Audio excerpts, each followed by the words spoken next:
When my daughter threatened to put me in a nursing home for refusing to host her in-laws, I decided to give them exactly what they wanted, a luxury hotel experience.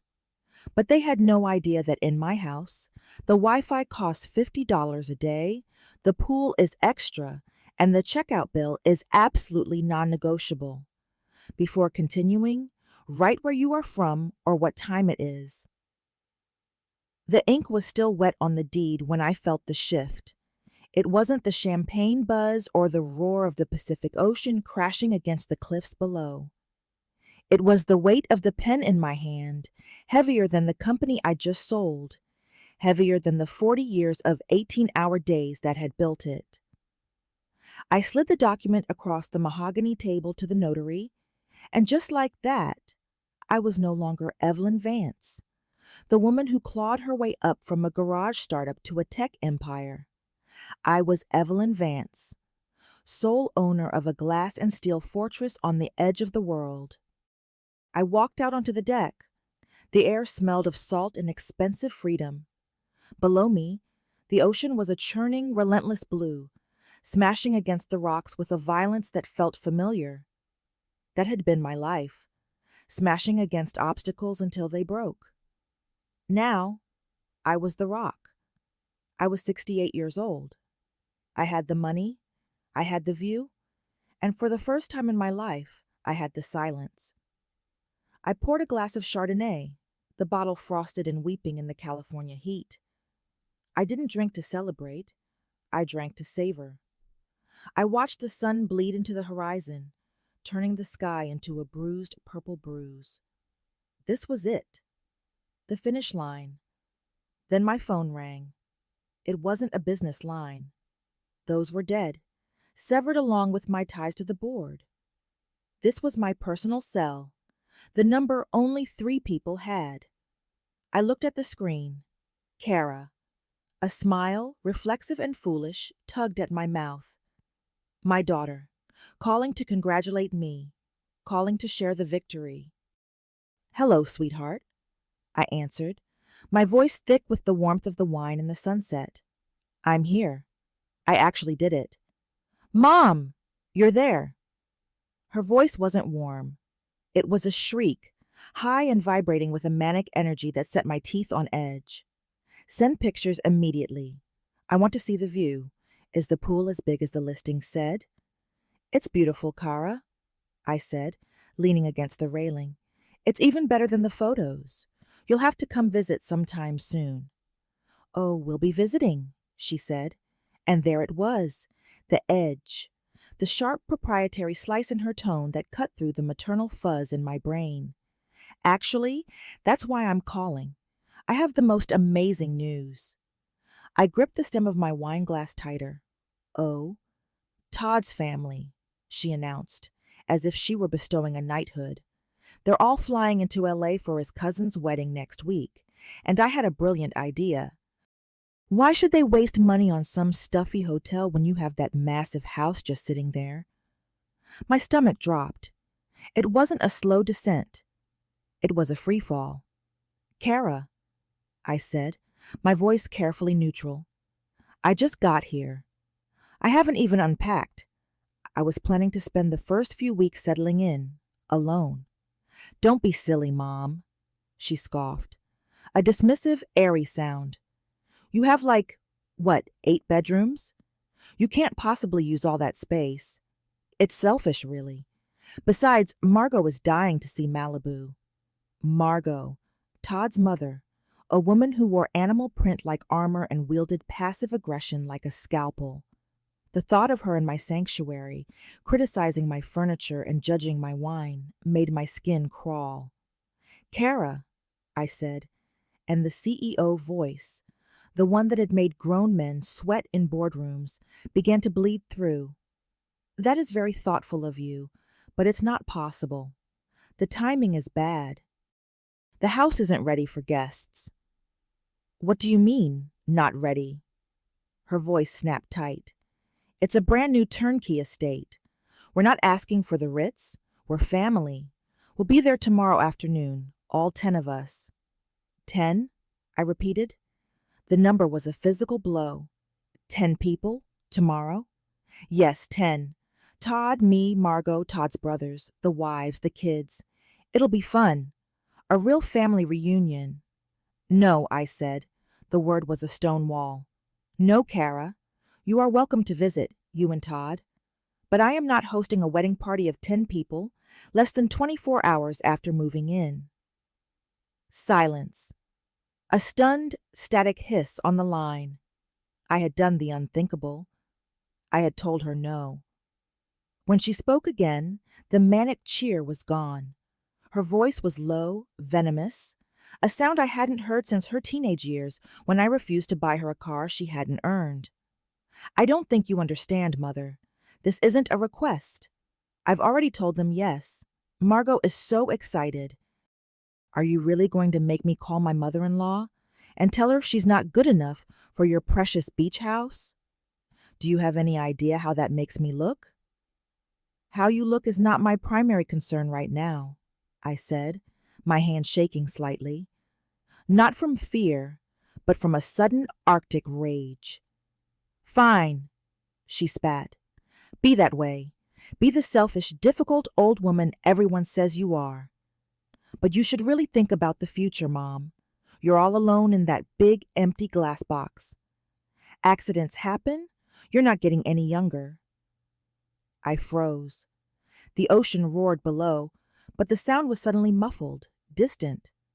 Are you threatening me, Kara? I'm just stating facts, she purred. It was a cruel, calculated sound. If you find family to be such a burden, maybe you shouldn't be living alone. I was looking at real estate in your area. I saw a lovely facility just down the street. The Malibu Meadows Senior Living Facility. Very secure. Lots of nurses. If you can't manage a family visit, maybe it's time we looked into assisted living. The line went dead. I stood there, the phone pressed to my ear, the dial tone buzzing like a frantic insect. A nursing home. My daughter, the child whose tuition I had paid, whose down payment I had gifted, whose debts I had quietly erased, had just weaponized my own mortality against me. She wasn't worried about my safety. She was using my fear of aging, my fear of losing control, to blackmail me into providing a free luxury vacation for her in-laws. I looked at the wine in my glass. A minute ago, it had tasted like victory. Now, it tasted like ash. I walked to the edge of the deck. Below, the dark water swirled around the jagged rocks. I tipped the glass and watched the expensive golden liquid splash into the dirt of a planter box. She thought I was weak. She thought I was a lonely old woman who would fold at the first sign of conflict to keep the peace. She thought the threat of a nursing home would make me cower. She had forgotten who I was. I wasn't just a grandmother. I was a shark. I had eaten competitors alive for breakfast for 40 years. I didn't build an empire by letting people walk over me. I built it by seeing the landscape, identifying the threat, and neutralizing it with extreme prejudice. I turned back to the house. The warm, golden light spilling from the floor to ceiling windows no longer looked inviting. It looked like a stage. She wanted a nursing home? No. She wanted a hotel. She wanted a luxury experience. Fine, I whispered to the empty air. You want a hotel? I'll give you a hotel. I walked inside, my heels clicking sharp and hard on the marble. The time for peaceful retirement was over. It was time for war. I didn't go to sleep. Sleep was for people who hadn't just been threatened with institutionalization by their own flesh and blood. I went to my office. The room was minimal, sterile, a glass box suspended over the coastline. I sat at the desk, the leather chair creaking as I leaned back and stared at the dual monitors. My reflection stared back. Hard eyes, a set jaw. The Evelyn who baked cookies was dead. The CEO was back in the chair. I picked up my phone and dialed the one number that mattered. Sasha, I said the moment the line connected. It was 10 p.m. I knew she was awake. Sasha didn't sleep unless she scheduled it. Evelyn? Her voice was crisp, alert. Is everything all right? The security system shows you're secure. The perimeter is secure, I said, my voice cold.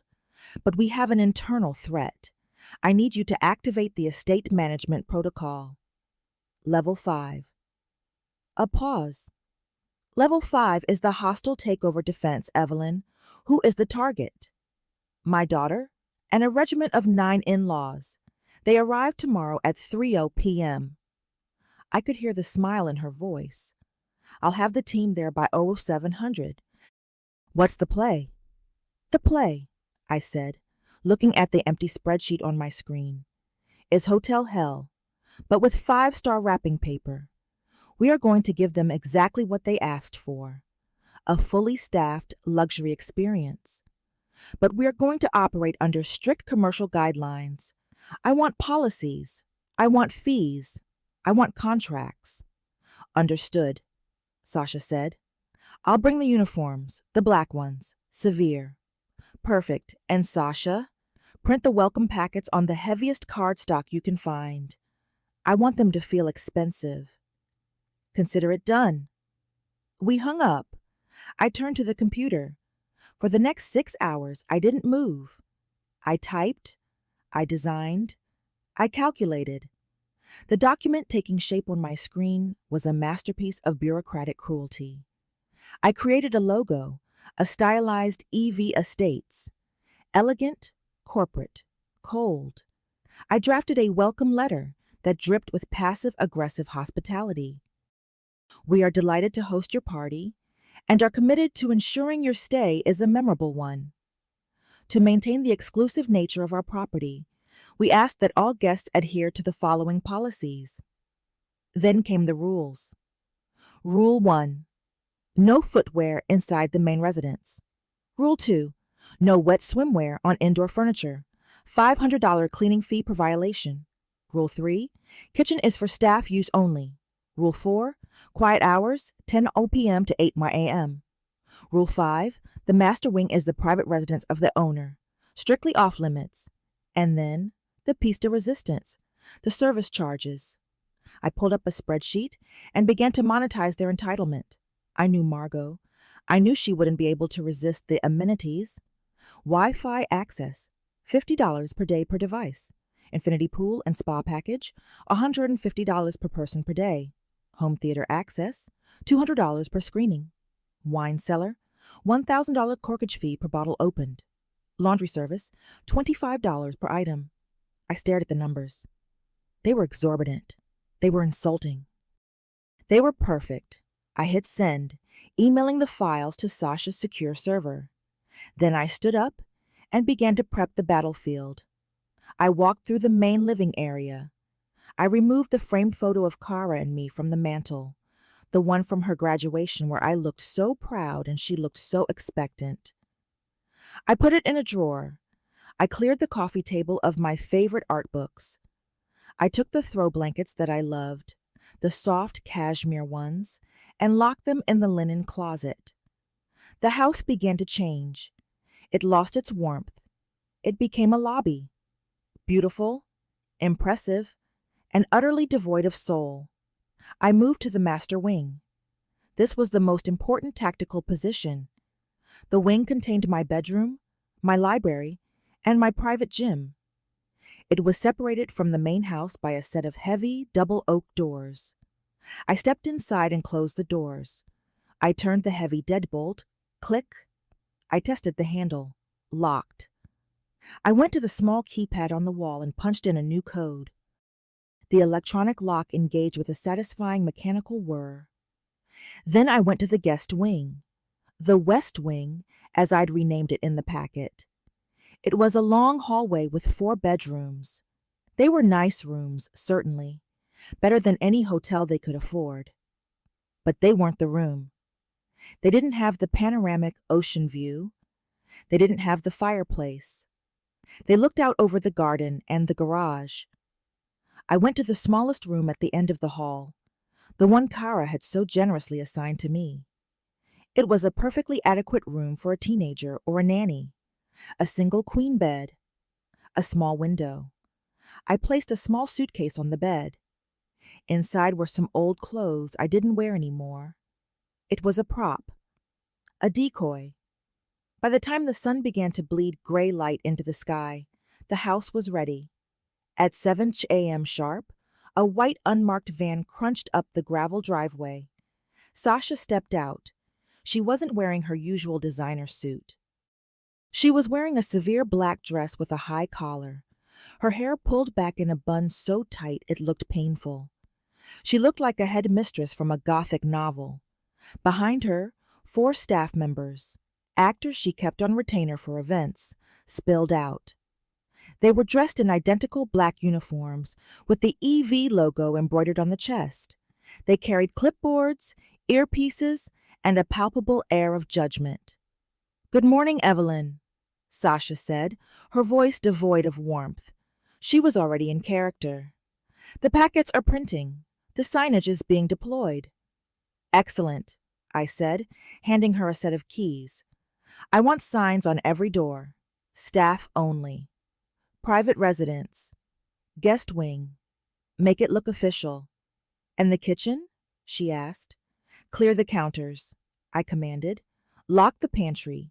Put out a pitcher of iced tea and a plate of plain sugar cookies. That is the complimentary welcome package. Anything else is à la carte." We worked in silence for the next few hours. The transformation was total. We installed velvet ropes across the entrance to the master wing. We placed small, tasteful placards with prices on the minibar in the guest lounge. We put scratchy, industrial white towels in the guest bathrooms, removing the Egyptian cotton ones. By noon, the house felt cold. The air conditioning was set to a brisk 68 degrees. The music playing softly over the speakers wasn't my usual jazz. It was generic, royalty-free lobby ambiance, a looping, soulless piano track. I retreated to my library in the master wing. It had a unique feature, a one-way glass panel that looked down into the foyer. I could see everything, but they couldn't see me. I sat in my leather chair, a cup of hot tea in my hand, and checked the security monitors. 3:15 p.m. Dust rose on the long driveway. 2 massive black SUVs, the kind that scream rental upgrade, appeared around the bend. They were driving too fast. My heart hammered against my ribs, not from fear, but from the adrenaline of the hunt. The trap was set, the bait was laid. "Showtime, Sasha," I whispered into my headset. "Copy that, madam." Her voice crackled in my ear. "Target is on sight." The SUV skidded to a halt in front of the portico. Doors flew open before the engines even cut out. It was like watching a clown car explode if the clowns were entitled suburbanites wearing too much designer denim. The noise hit first, shouting, laughing, the shrieking of children. Kara was the first out. She stepped onto the driveway, wearing a wide-brimmed hat and oversized sunglasses, looking every inch the celebrity she pretended to be on Instagram. She threw her arms out, gesturing to the house as if she had built it herself with her own 2 manicured hands. "Welcome to paradise!" she screamed. Behind her, Todd climbed out, looking already exhausted. Then came the rest. Margot, Jason's mother, in a bright orange caftan that assaulted the eyes. Rick, the brother, already holding a beer can. His wife. 3 kids who immediately began sprinting across my manicured lawn, stomping on the lavender borders. They didn't grab their bags. They just left the trunks open, piling luggage on the gravel, assuming the invisible elves of the service industry would handle it. Kara led the charge to the front door. She didn't knock. She grabbed the handle and threw it open, sweeping into the foyer with the confidence of a conqueror. "Mom, we're here. Get the wine ready." She stopped dead. The foyer wasn't empty. It wasn't occupied by her doting, apron-wearing mother. Sasha stood in the center of the marble floor. She was a statue in black. Her hands were clasped behind her back. Flanking her were two of the male staff members, looking like bouncers at a funeral home. The silence that fell over the group was instantaneous and profound. The kids stopped running. Margot stopped adjusting her caftan. Rick lowered his beer. Kara said, her smile faltering. She took off her sunglasses. Who are you? Sasha stepped forward. Her movement was fluid, precise. She offered a slight stiff bow, not of subservience, but of protocol. Good afternoon, madam, Sasha said. Her voice was smooth, cool, and completely unbothered. I am Miss Alvarez, the estate manager. Welcome to Evelyn Vance Estates. We have been expecting you. Kara blinked. Estate manager? What are you talking about? Where is my mother? Madam Evelyn is in residence, Sasha replied. However, to ensure a seamless experience for your large party, she has retained my firm to manage the logistics of your stay. Your firm? Margot boomed, pushing her way to the front. What is this nonsense? We're family. We don't need a firm. We need a drink. Of course, madam, Sasha said. She didn't flinch. But first, standard check-in procedures must be followed. She snapped her fingers. The two male staff members stepped forward, each holding a stack of the thick, glossy black envelopes I had designed the night before. Check-in? Kara laughed, a nervous, high-pitched sound. Okay, Mom's playing a joke.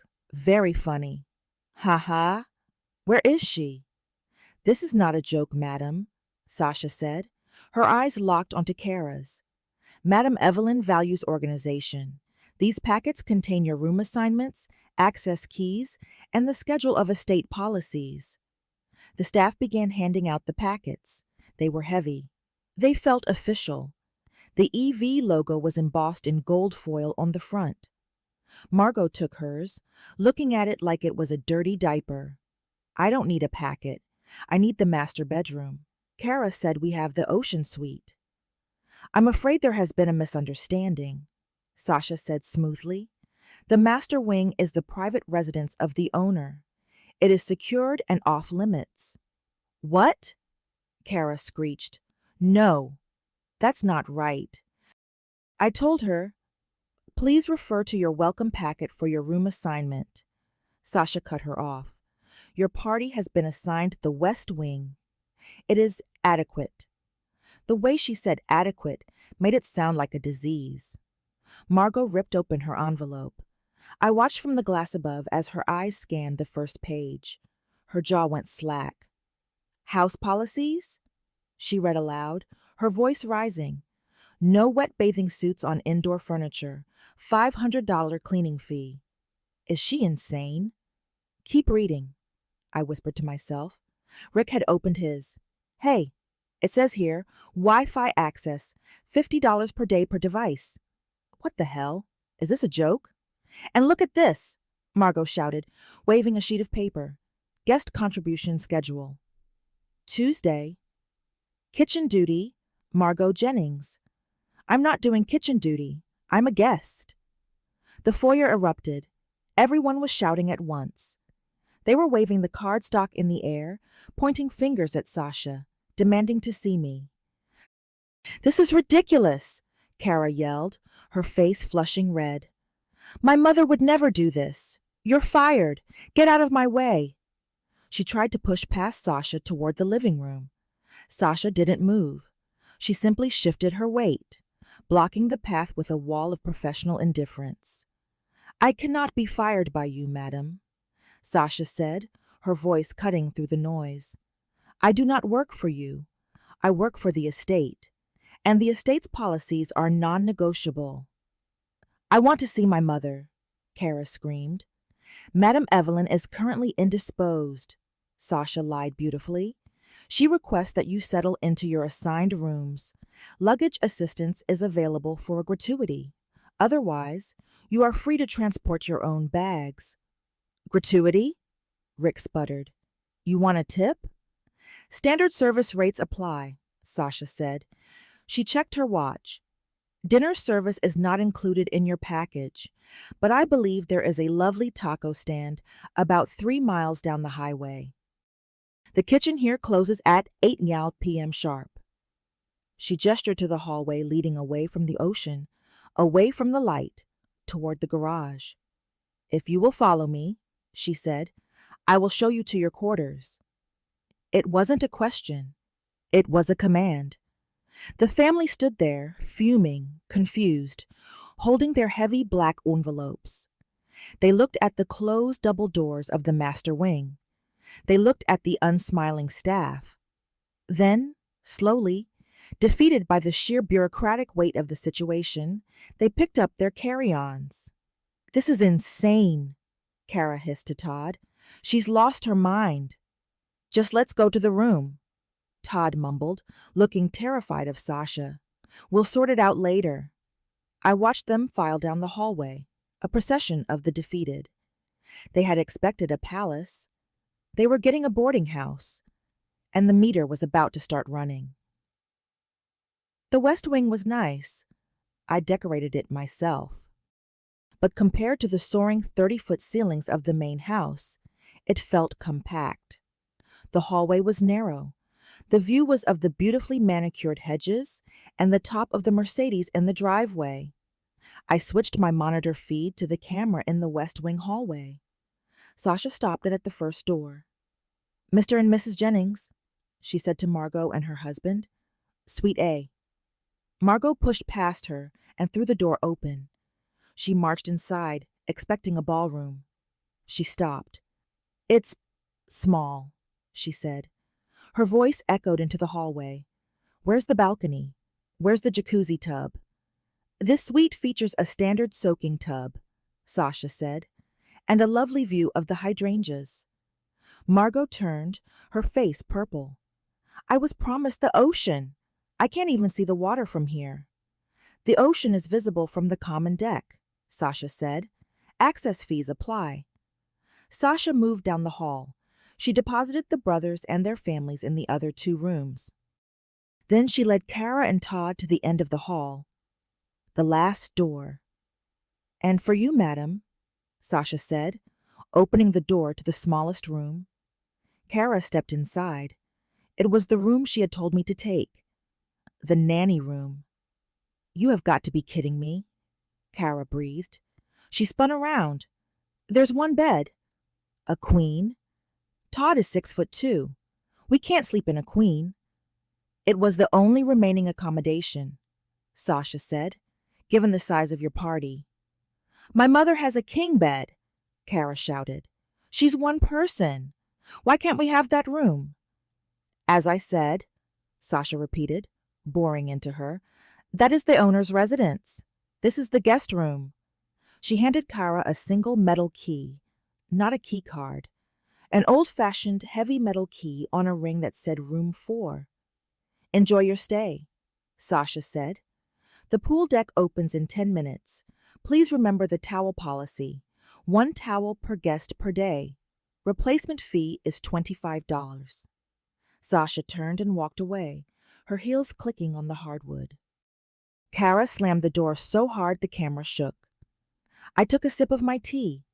Phase 1 complete. They were contained. Now for Phase 2, the upsell. I knew they wouldn't stay in their rooms.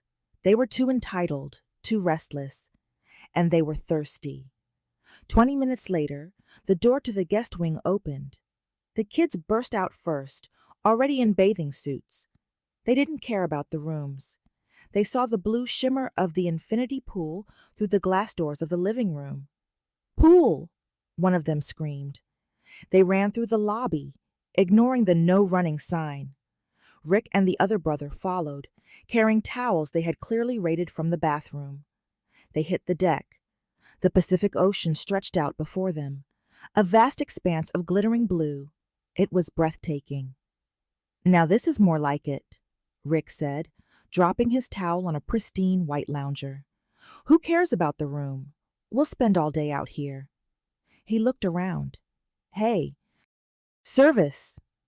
One of the waiters, a young man named David, stepped out from the shadows of the cabana. He held a notepad. Yes, sir. Get us some drinks, Rick commanded. Beers for the guys, wine for the ladies. And the kids want. What do you want? Pina coladas, the kids screamed. Virgin ones. Yeah, 6 virgin pina coladas, Rick said. And keep 'em coming. Certainly, sir, David said. He pulled a pen from his pocket. May I have your room number for the charge? Room 2, Rick said, waving his hand. Whatever. Put it on the tab. David wrote it down. He didn't blink. He didn't warn them. He just wrote.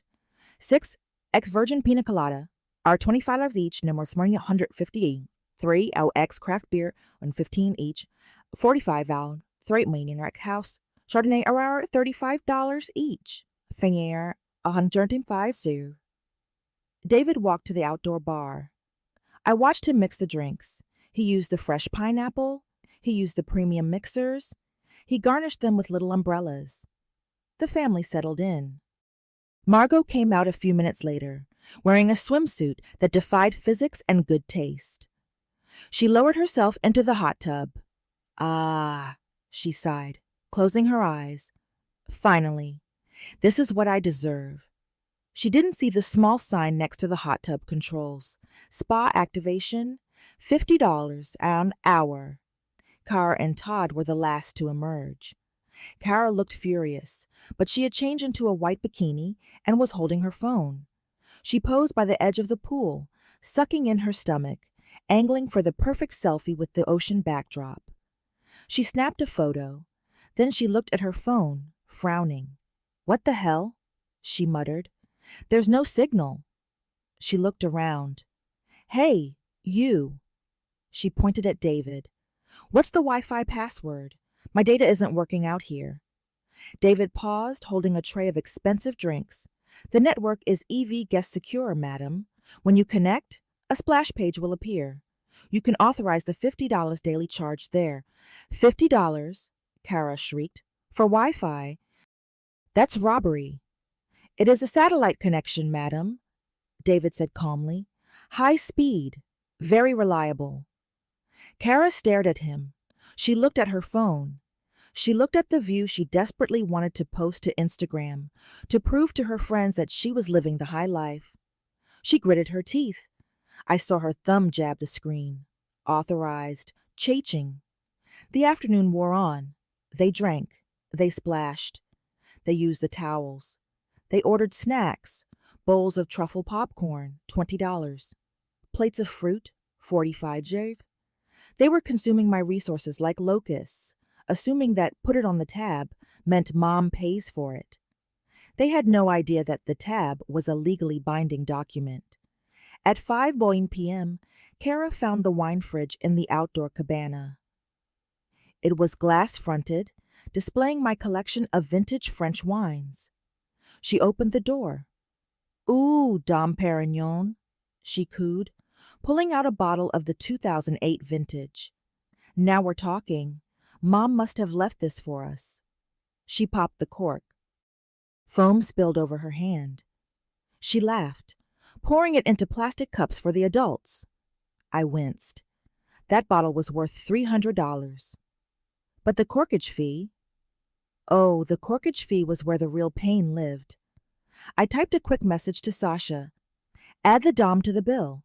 Apply the corkage fee. Strict enforcement. Copy. Sasha replied. The sun began to set. The sky turned fire orange. The family was loud, drunk, and happy. They had forgotten the small rooms. They had forgotten the rules. They were winning. Or so they thought.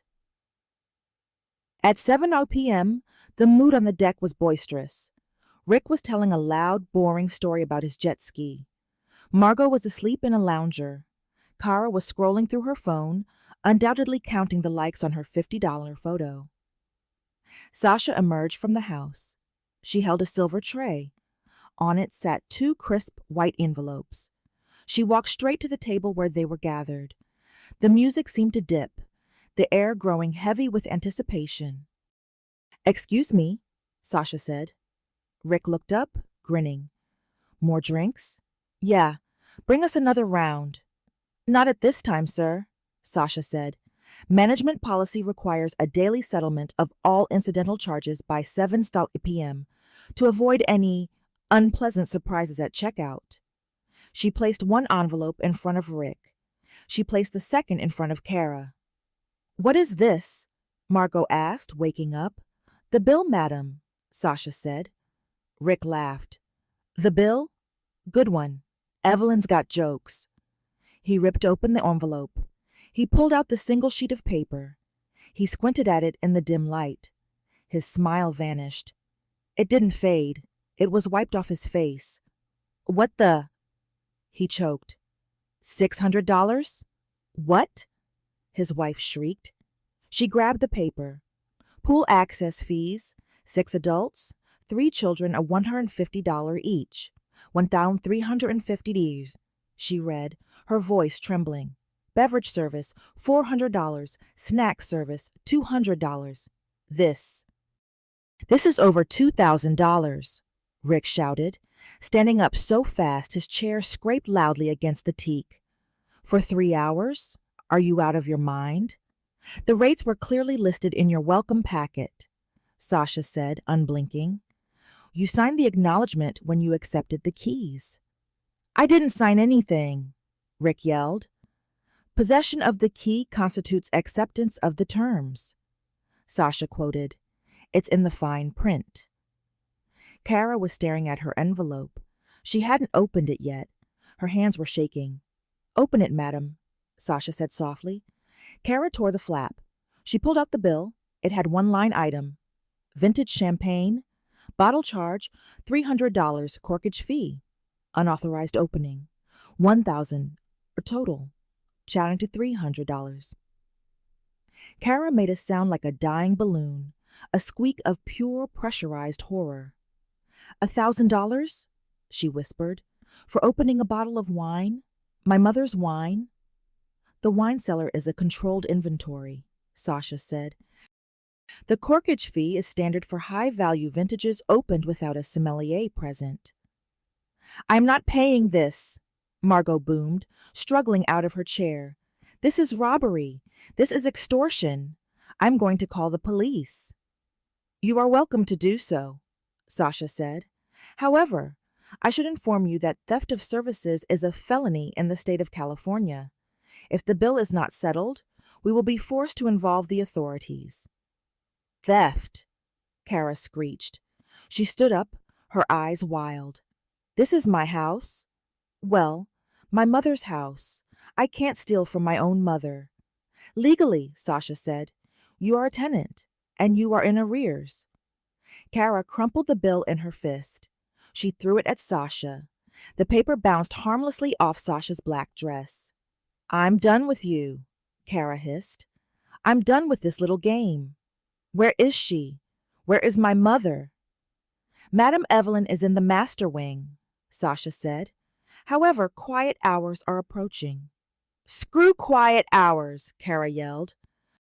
She turned to the group. "I'm going to fix this. Mom is having a breakdown or something. I'm going to go talk some sense into her." She stormed toward the house, her bare feet slapping against the deck. "Kara, wait," Todd called, but she was gone. I watched on the monitor as she tore through the living room, past the velvet ropes, and marched straight up to the double oak doors of the master wing.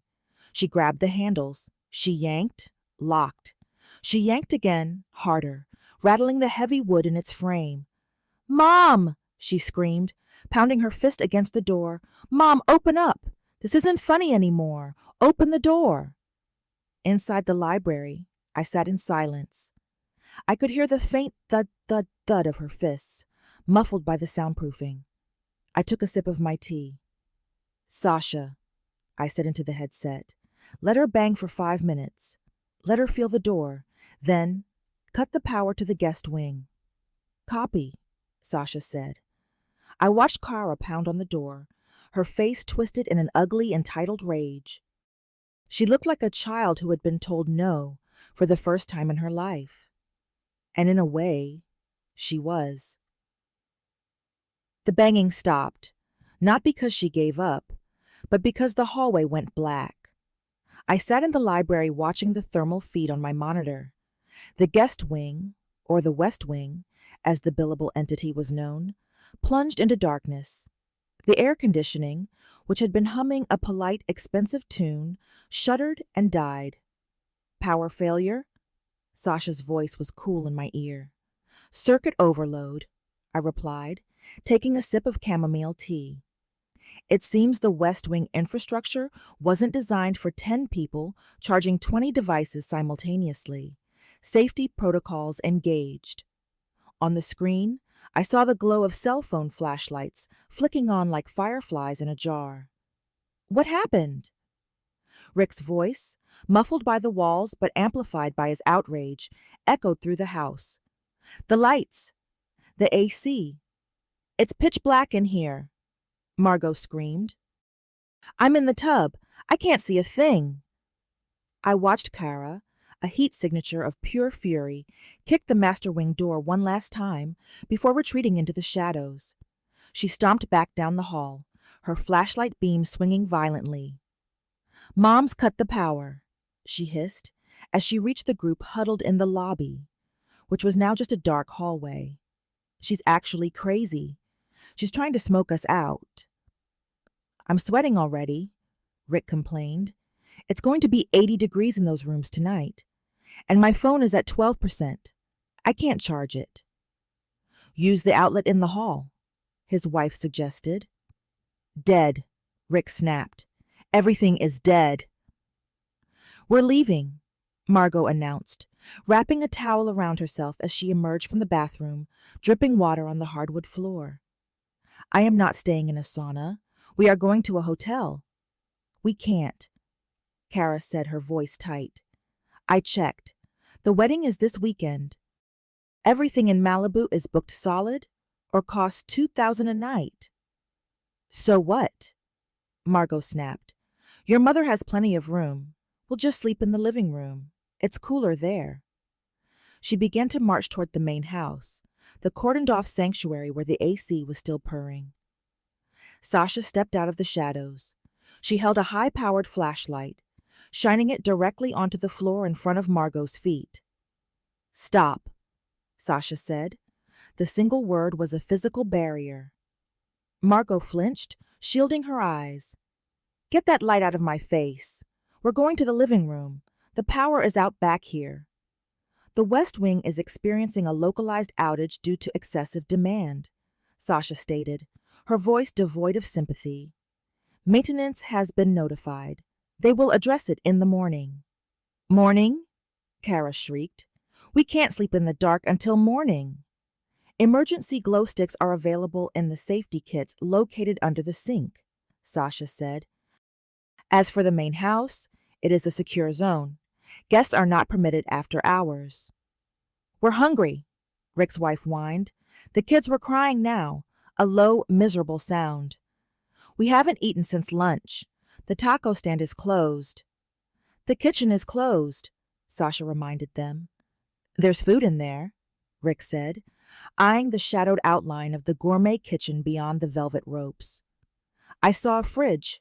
I saw a pantry. We're family. We're taking some food. He moved past Margot, stepping over the velvet rope. This was it. The rebellion. They weren't just complaining anymore. They were looting. Sir, Sasha said, her voice dropping an octave. I would advise against that. Rick ignored her. He reached for the handle of the massive Sub-Zero refrigerator. Bap! A piercing alarm shattered the silence. Rick jumped back, clutching his chest. The refrigerator door remained locked. Tampering with secured assets triggers the silent alarm, Sasha said, checking her clipboard. And incurs a penalty fee. She scribbled on the paper. The scratching sound was louder than the alarm in the sudden silence. Penalty? Rick shouted. I'm trying to feed my kids. There is a vending machine in the garage, Sasha said. It accepts credit cards. The humiliation was absolute. The guests of the Vance estate were being directed to a garage vending machine like truckers at a rest stop. Rick looked at Kara. His face was red, sweaty, and twisted with blame. You said this was a luxury villa, Kara. You said we'd be eating fresh seafood on the deck. I I didn't know, Kara stammered. You didn't know your own mother was a psychopath? Margot hissed. We're going to the garage. I want a Diet Coke. And you, she poked a manicured finger into Kara's chest, are paying for it. I watched them shuffle out the side door toward the garage, their flashlight beams bobbing in the dark. They looked like refugees from a failed coup. The garage camera showed them gathered around the glowing light of the vending machine. It was an old machine I'd bought for the staff break room years ago. It was stocked with stale chips and generic soda. Rick punched a button. The machine whirred. Insert card. He pulled out his wallet and swiped. Declined. What? He swiped again. Declined. It's not working. He kicked the machine. Sasha's voice came over the garage intercom system. Please note, the machine places a $50 pre-authorization hold for each transaction to cover potential damages. If your card limit is strained, the transaction will fail. Rick roared, a sound of pure, impotent rage. He turned to Kara. Give me your card. Now. Kara fumbled for her purse. She swiped her card. A bag of pretzels fell. Total cost, $3.50 plus the $50 hold. They sat on the concrete floor of the garage, eating stale pretzels in their designer clothes, surrounded by my luxury cars. The Bentley gleamed under the fluorescent lights, mocking them. I turned off the monitor in the library. The first battle was won. But the war wasn't over. Kara was desperate, and desperate people did stupid things. At 8 a.m. the next morning, I sat on the deck with my coffee. The power to the guest wing had been restored at 7:59 a.m. The sun was shining. The ocean was sparkling. The door to the deck flew open. Kara marched out. She hadn't slept. Her mascara was smudged, her hair frizzy from the heat. She wasn't wearing a bikini today. She was wearing a power suit, or what passed for one in her influencer wardrobe. She walked straight up to my table. She slammed a piece of paper down next to my coffee cup. I'm done playing, she said, her voice shaking with exhaustion and rage. I want to speak to the manager, the real manager, not that robot in the black dress. I looked up, adjusting my sunglasses. Good morning, Kara. Did you sleep well? Cut the crap, Mom, she snapped. I know what you're doing. You're trying to punish me. But you can't do this. There are laws, tenant laws, hospitality laws. I looked it up on my phone, which cost me $50 to use, by the way. You agreed to the terms, I said calmly. I didn't agree to be starved and roasted in the dark, she shouted. I want to see the contract. I want to see the legal entity that owns this place, because I'm going to sue them. And if it's you, I'm going to sue you.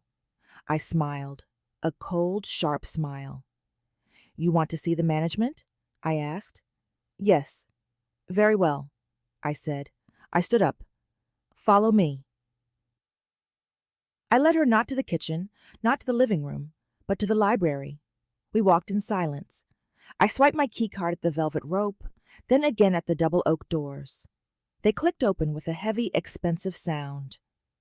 Kara stepped into the master wing and stopped.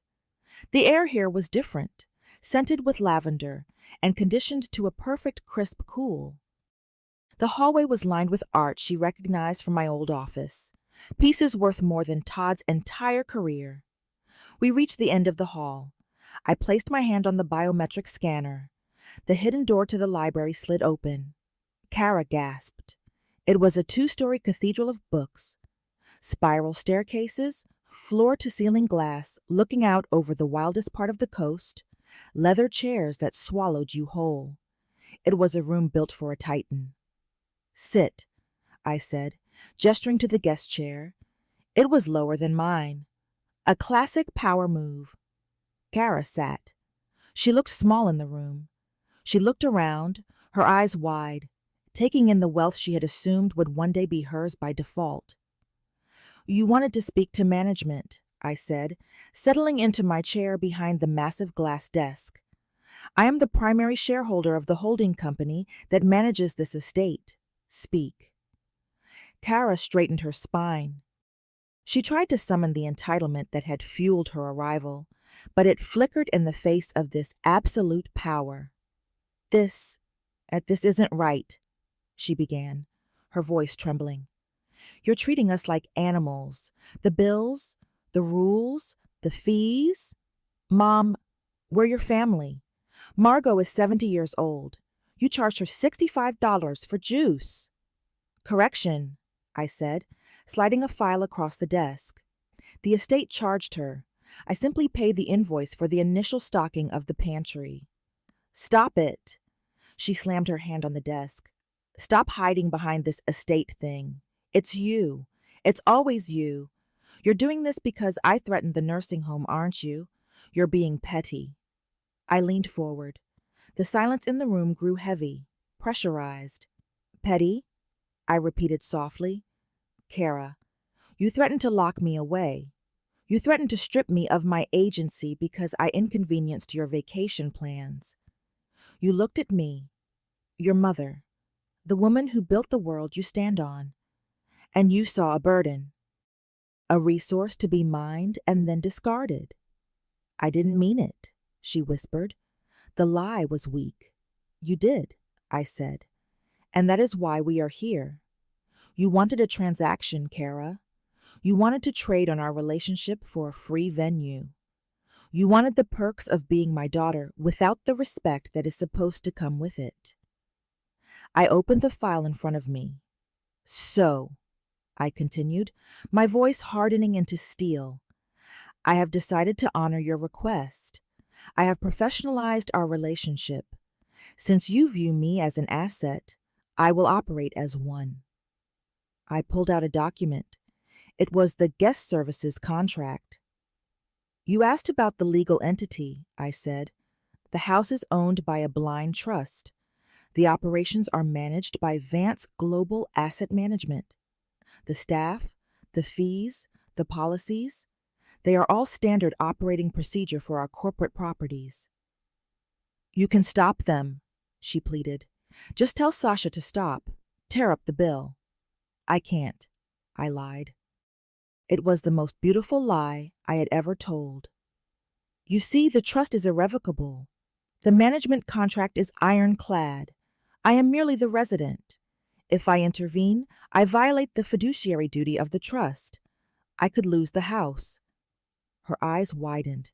You could lose the house? If I allow unauthorized non-paying guests to degrade the asset. Absolutely, I said. My lawyers are very strict.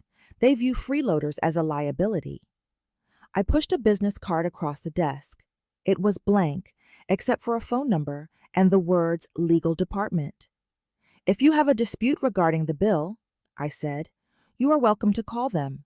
Their retainer is $1,000 per hour, and they bill in 15-minute increments. Kara stared at the card. She realized the trap. She couldn't appeal to my heart because she had broken it. She couldn't appeal to my wallet because I had hidden it behind a wall of bureaucracy.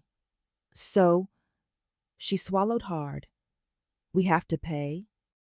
The $2,000? Actually, I tapped the computer screen. With the after-hours surcharge for the garage incident, the tampering fee for the pantry alarm, and the morning's coffee service, the current balance is $3,450. Kara went pale. And checkout is at 11 a.m., I added. Late checkout incurs a full day's rate of $5,000. She looked at the clock. It was 9:15 a.m. We have to go, she whispered. Panic seized her. We have to go now. I believe that would be wise, I said, picking up my book. Please ensure the towels are returned. The inventory count is strict. Kara stood up. She looked at me one last time, not as her mother, but as a terrifying stranger she had accidentally woken up. You're enjoying this, she said, her voice thick with tears. I'm simply enjoying my retirement, I replied without looking up. Close the door on your way out. The implosion wasn't instantaneous.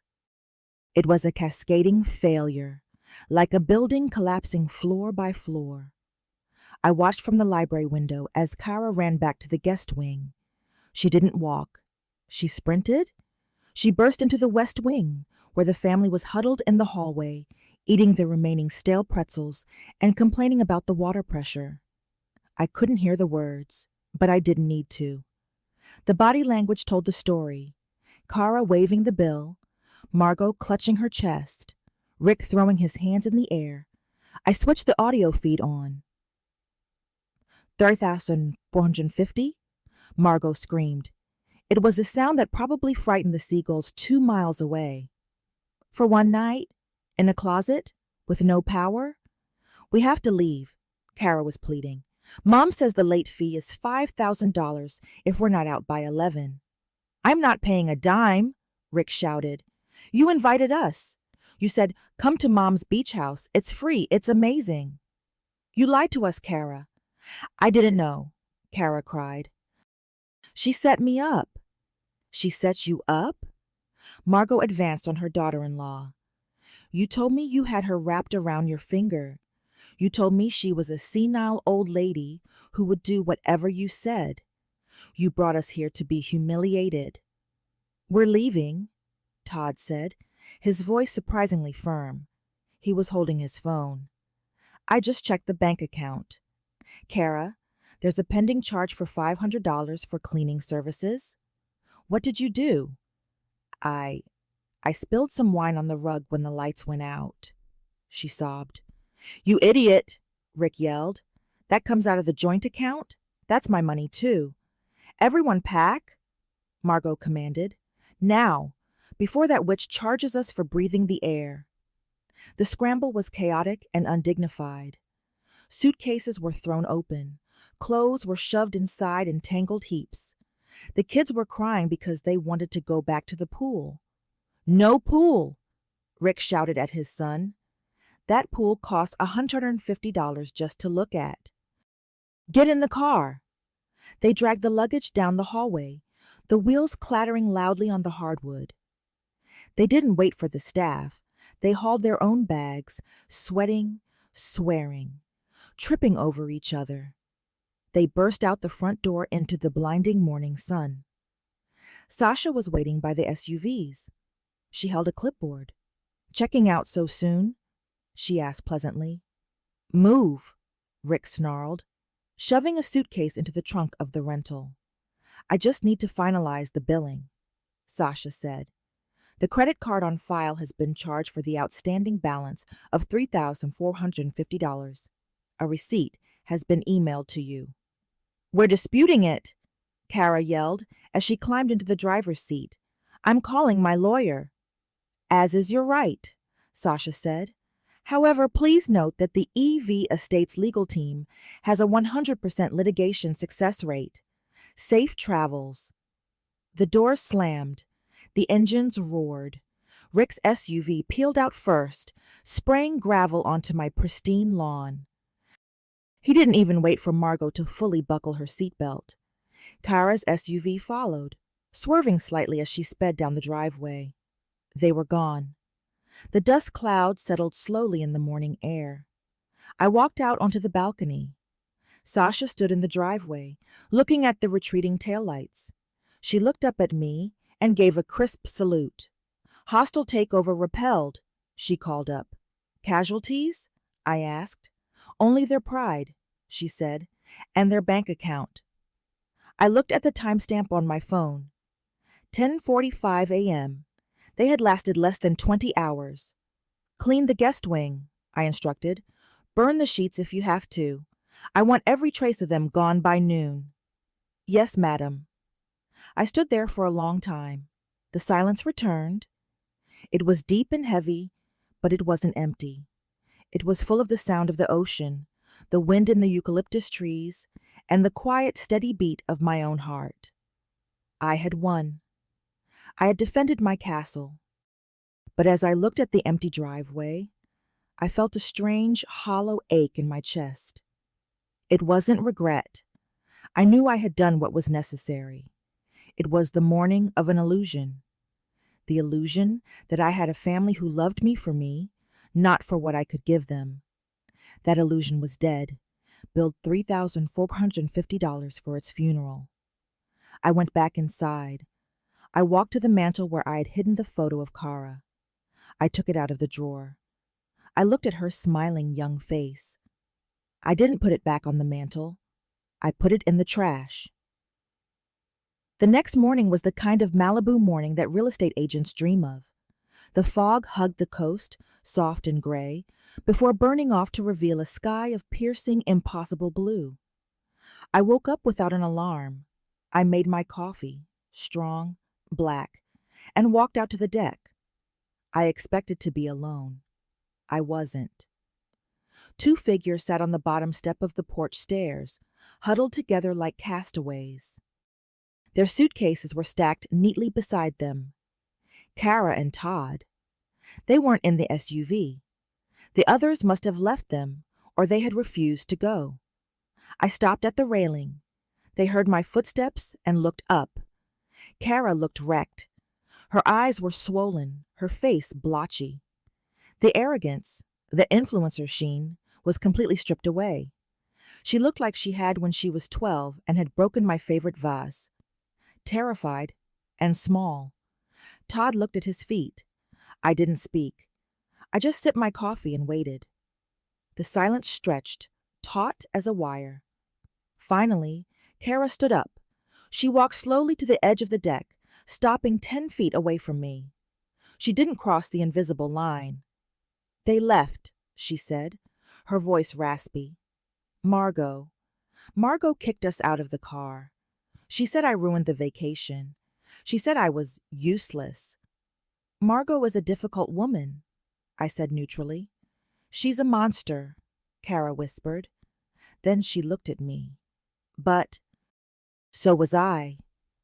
She took a breath, a shuddering intake of air. "I'm sorry, Mom." It wasn't the whine of a child caught stealing cookies. It was heavy. "I'm sorry I tried to use you," she continued, tears spilling over. "I'm sorry I threatened you with the home. I was so desperate to impress them. I wanted them to think I was important. I wanted them to think I had power." "And you thought power meant controlling me," I said. "Yes," she admitted. I thought you were just there, like the furniture. I didn't see you." She wiped her face. "I know I can't stay. I know I owe you. God, a lot of money. But I just wanted to say it. You were right. About everything." She turned to Todd. "Come on. We can call an Uber from the highway." They picked up their bags. The sound of the zippers clinking was loud in the quiet morning. I watched them turn to walk down the long, dusty driveway. They had no ride, no plan, just the luggage and the shame. This was the moment. The moment in all the movies where the mother runs down the stairs, hugs the repentant child, and says it's all forgotten. I didn't run. I stood still. I let them walk past the fountain. I let them reach the gate.